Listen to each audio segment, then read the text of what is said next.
गृह मंत्री अमित शाह का 2 दिवसीय बिहार दौरा कल से शुरू हो रहा है। कल वो आ रहे हैं और जिस मैदान पे मैं बैठा हूं, दरअसल इसी मैदान से वो जन भावना रैली को संबोधित करेंगे।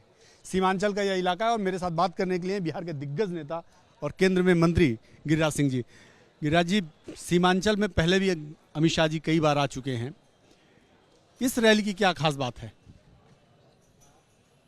देखिए, ये रैली बहुत दिनों के बाद भारतीय जनता पार्टी ने रखा है।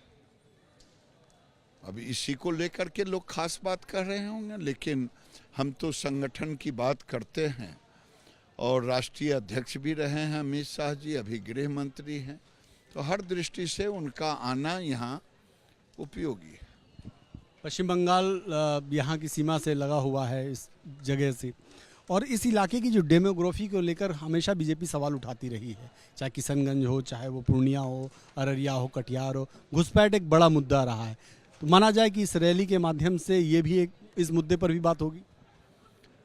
पता नहीं पांडे जी, आप दिल्ली के पत्रकार हैं, आप बागडोगरा में उतरे तो मेरा तो आग्रह था कि किशनगंज में जरा किसी एक जिले के एक ब्लॉक में कोचाधामन में चले जाते और कहते कि मुझे किसी गांव में जाकर के कि मुझे हनुमान चालीसा पढ़ना है, तो आपको डेमोग्राफी का असली रहस्य पता चल जाता। ये हालत है, समझ में नहीं आता है कि यहाँ की राज्य सरकार तुष्टीकरण की गहरी नींद में इस कदर सोया है कि सामाजिक समरसता की भी तुष्टीकरण कर रहा है। लोग चिल्ला रहे हैं और वो गहरी नींद में सोए हैं। मुझे स्वतंत्रता दो, मुझे आज़ादी दो, मेरी सांस्कृतिक धरोहर के साथ मैं अपने आप को बोल सकूं, लेकिन यहाँ की सरकार गहरी नींद में सोई है और जनता बेचारा पस्त है। इसी उद्देश्य से और इसी बात को लेकर आप लोग बिहार में चुनावी मैदान पर उतरने जा रहे हैं।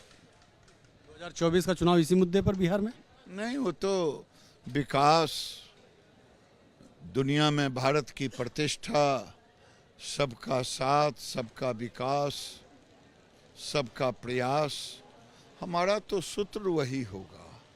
लेकिन स्थानीय मुद्दे को भी मैं नकार नहीं सकूंगा जब जाऊंगा। तो गृह मंत्री अमित शाह तो हमेशा अलगाववाद, आतंकवाद और घुसपैठ को मुद्दा मानते रहे हैं और इस पर मुखर होकर बोलते भी रहे हैं। आपने देखा कि कैसे उग्रवाद पे उन्होंने नकेल कसने का काम किया, आतंकवाद पर भी कसने का काम किया। आगे देखिएगा। तो उसी की दृष्टि में आज पीएफआई पे लगातार छापे हुए।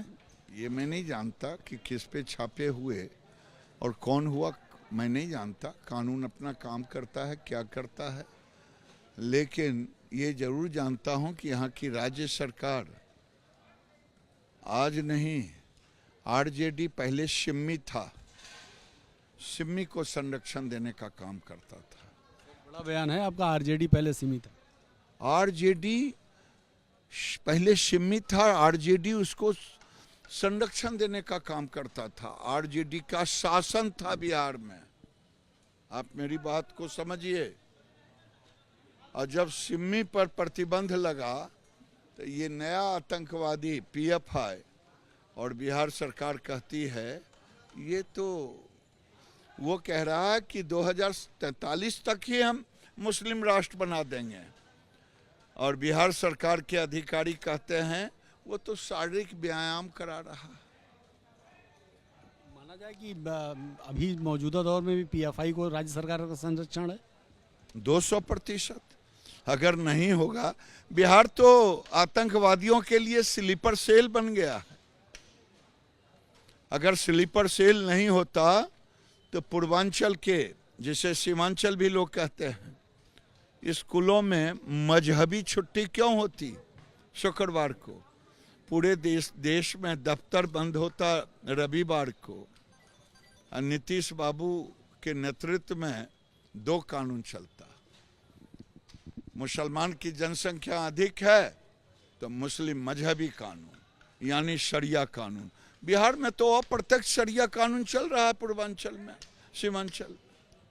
थोड़े दिन पहले तक तो आप भी उनके साथ सरकार में थे। हाँ, हमने आवाज सब दिन उठाया है। चाहे हम किसी भी स्थिति में हों, और हमारे लोगों ने भी आवाज उठाया है सदन से लेकर के व्यक्तिगत स्तर पर।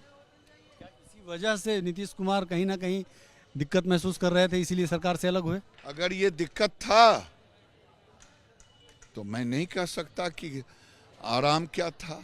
अभी तो एक ही उद्घाटन में दो दो फीता काट रहे हैं, तब दिक्कत नहीं बुझा रहा है। अंतिम सवाल, क्या लगता है आपको कि जन भावना रैली बिहार के जनमानस की भावनाओं को फिर से जगाने में कारगर साबित होगी? देखिए, लोगों के अंदर पीड़ा है, लोग त्रस्त हैं, और स्वाभाविक है उसी जनभावना को कल प्रेरित किया जाएगा। वो जन भावना आक्रोश के रूप में कल प्रदर्शित होगा। धन्यवाद सर, हमसे बात करने के लिए। गिरिराज सिंह जी थे, साफ तौर पे कह रहे हैं कि बिहार में पीएफआई को कहीं ना कहीं राज्य सरकार का पूरा समर्थन है।